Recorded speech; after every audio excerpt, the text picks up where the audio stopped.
science delusion is the belief that science already understands the nature of reality in principle, leaving only the details to be filled in.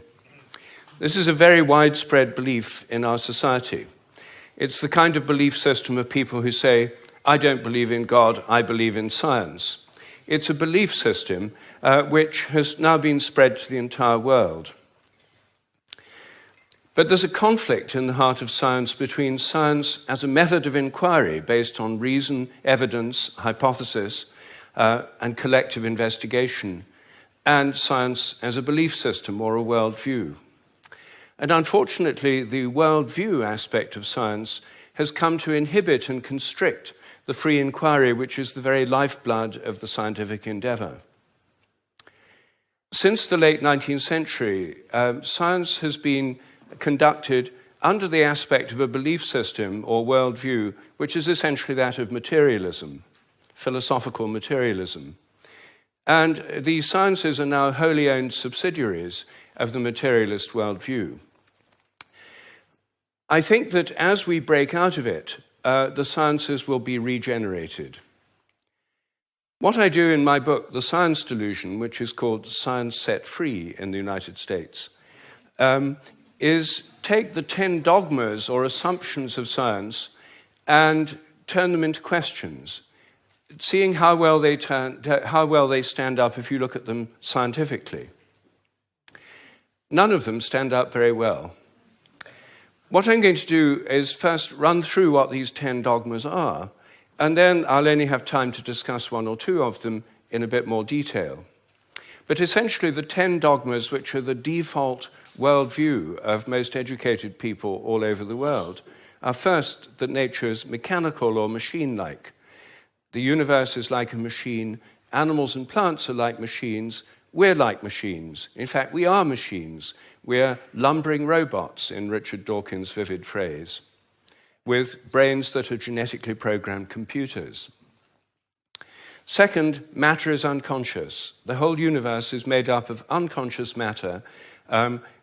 There's no consciousness in stars, in galaxies, in planets, in animals, in plants, and there ought not to be any in us either, if this theory is true.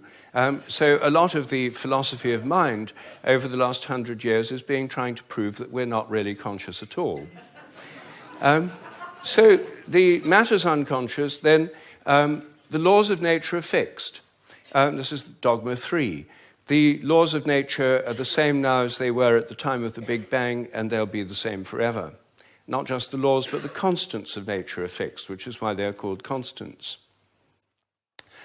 Dogma 4, the total amount of matter and energy is always the same. It never changes in total quantity, except at the moment of the Big Bang, when it all sprang into existence from nowhere in a single instant. The 5th dogma is that nature is purposeless. There are no purposes in all nature, and the evolutionary process has no purpose or direction. Dogma 6, biological heredity is material. Everything you inherit is in your genes, or in epigenetic modifications of the genes, or in cytoplasmic inheritance. It's material. Dogma 7, memories are stored inside your brain as material traces. Somehow everything you remember is in your brain in modified nerve endings, phosphorylated proteins. No one knows how it works, but nevertheless, almost everyone in the scientific world believes it must be in the brain. Dogma 8, your mind is inside your head. All your consciousness is the activity of your brain and nothing more. Dogma 9, which follows from dogma 8, psychic phenomena like telepathy are impossible. Your thoughts and intentions cannot have any effect at a distance because your mind's inside your head. Therefore, all the apparent evidence for telepathy and other psychic phenomena is illusory. People believe these things happen, but it's just because they don't know enough about statistics, or they're deceived by coincidences, or it's wishful thinking. And dogma 10, mechanistic medicine is the only kind that really works. That's why governments only fund research into mechanistic medicine and ignore complementary and alternative therapies. Those can't possibly really work because they're not mechanistic. They may appear to work because people would have got better anyway, or because of the placebo effect. But the only kind that really works is mechanistic medicine. Well, this is the default worldview, which is held by almost all educated people all over the world. It's the basis of the educational system, the National Health Service, the Medical Research Council, governments, and it's just the default worldview of educated people. But I think every one of these dogmas is very, very questionable. And when you look at it, they fall apart. I'm going to take first the idea that the laws of nature are fixed. This is a hangover from an older worldview before the 1960s, when the Big Bang theory came in. People thought that the whole universe was eternal, governed by eternal mathematical laws. When the Big Bang came in, then that assumption continued, even though the Big Bang revealed a universe that's radically evolutionary, about 14 billion years old, growing and developing and evolving for 14 billion years, growing and cooling, and more structures and patterns appear within it. But the idea is all the laws of nature were completely fixed at the moment of the Big Bang, like a cosmic Napoleonic code. As my friend Terence McKenna used to say, modern science is based on the principle, give us one free miracle and we'll explain the rest. And the one free miracle is the appearance of all the matter and energy in the universe and all the laws that govern it from nothing in a single instant. Well, in an evolutionary universe, why shouldn't the laws themselves evolve? After all, human laws do, and the idea of laws of nature is based on a metaphor with human laws. It's a very anthropocentric metaphor. Only humans have laws. In fact, only civilized societies have laws. As C.S. Lewis once said, to say that a stone falls to earth because it's obeying a law makes it a man and even a citizen. It's a metaphor that we've got so used to, we forget it's a metaphor. In an evolving universe, I think a much better idea is the idea of habits. I think the habits of nature evolve. The regularities of nature are essentially habitual. This was an idea put forward at the beginning of the 20th century by the American philosopher C.S. Peirce. And it's an idea which various other philosophers have entertained, and it's one which I myself have developed into a scientific hypothesis, the hypothesis of morphic resonance, which is the basis of these evolving habits. According to this hypothesis, everything in nature has a kind of collective memory. Resonance occurs on the basis of similarity. As a young giraffe embryo grows in its mother's womb, it tunes in to the morphic resonance of previous giraffes. It draws on that collective memory. It grows like a giraffe and it behaves like a giraffe because it's drawing on this collective memory. It has to have the right genes to make the right proteins, but genes, in my view, are grossly overrated. They only account for the proteins that the organism can make, not the shape or the form or the behavior. Every species has a kind of collective memory. Even crystals do. This theory predicts that if you make a new kind of crystal for the first time, the very first time you make it, it won't have an existing habit. But once it crystallizes, then the next time you make it, there'll be an influence from the first crystals to the second ones all over the world by morphic resonance. It'll crystallize a bit easier. The third time, there'll be an influence from the first and second crystals. There is, in fact, good evidence that new compounds get easier to crystallize all around the world, just as this theory would predict. It also predicts that if you train animals to learn a new trick, for example, rats learn a new trick in London, then all around the world, rats of the same breed should learn the same trick quicker just because the rats have learned it here. And surprisingly, there's already evidence that this actually happens. Anyway, that's my own hypothesis in a nutshell of morphic resonance. Everything depends on evolving habits, not on fixed laws. But I want to spend a few moments on the constants of nature too, because these are, again, assumed to be constant. Things like the gravitational constant, the speed of light, are called the fundamental constants. Are they really constant? Well, when I got interested in this question, I tried to find out. they're given in physics handbooks. Handbooks of physics list the existing fundamental constants, tell you their value. But I wanted to see if they'd changed, so I got the old volumes of physical handbooks. I went to the Patent Office Library here in London, and they're the only place I could find that kept the old volumes. Normally people throw them away when the new values come out. They throw away the old ones. When I did this, I found that the speed of light dropped between 1928 and 1945 by about 20 kilometers per second. It's a huge drop because they're given with errors of only fractions of decimal points of error. And yet, all over the world, it dropped, and they were all getting values very similar to each other with tiny errors. And then in 1945, it went up, 48, it went up again. And then people started getting very similar values again. I was very intrigued by this, and I couldn't make sense of it. So I went to see the head of metrology at the National Physical Laboratory in Teddington. Metrology is the science in which people measure constants. And I asked him about this. I said, what do you make of this drop in the speed of light between 1928 and 1945?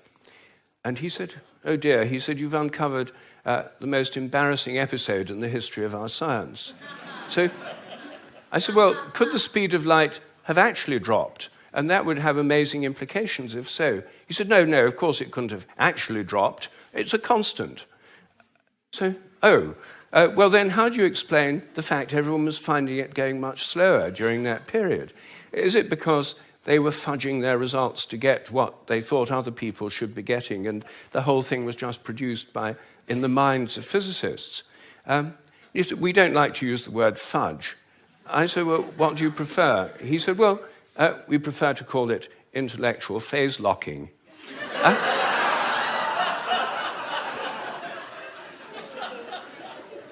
So I said, well, if it was going on then, how can we be so sure it's not going on today? And that the present values are produced by intellectual phase locking. And he said, oh, we know that's not the case. I said, how do we know? He said, we've solved the problem. And I said, well, how? He said, well, we fixed the speed of light by definition in 1972. So I said, but it might still change. He said, yes, but we'd never know it because we've defined the meter in terms of the speed of light. So the units had changed with it. So he looked very pleased about that. They'd fixed that problem. But I said, well, then what about big G, the gravitational constant known in the trade as big G? It's written with a capital G, Newton's universal gravitational constant. That's varied by more than 1.3% in recent years. And it seems to vary from place to place and from time to time. And he said, oh, well, those are just errors. And unfortunately, there are quite big errors with big G. So I said, well, what if it's really changing? I mean, perhaps it is really changing. And then I looked at how they do it. What happens is they measure it in different labs. They get different values on different days, and then they average them. And then other labs around the world do the same, and they come out usually with a rather different average. And then the International Committee on Metrology meets every 10 years or so and average the ones from labs around the world to come up with the value of big G. But what if G were actually fluctuating?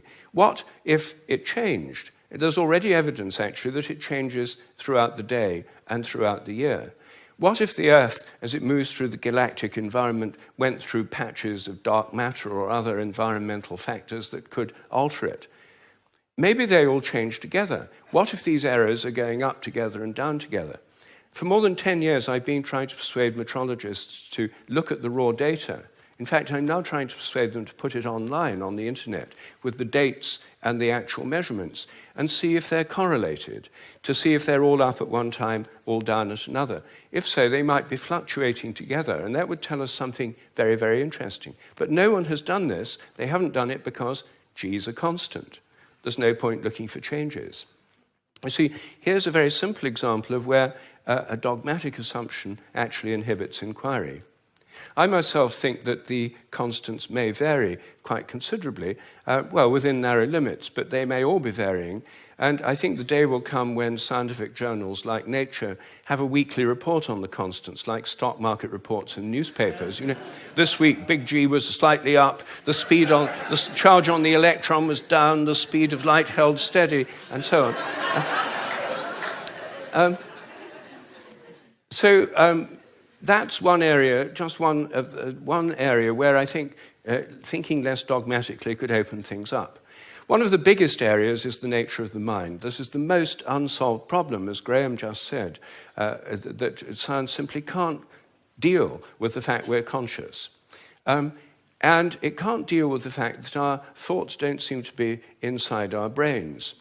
Our experiences don't all seem to be inside our brain. Your image of me now doesn't seem to be inside your brain, yet the official view is there's a little Rupert somewhere inside your head, and everything else in this room is inside your head. Your experience is inside your brain.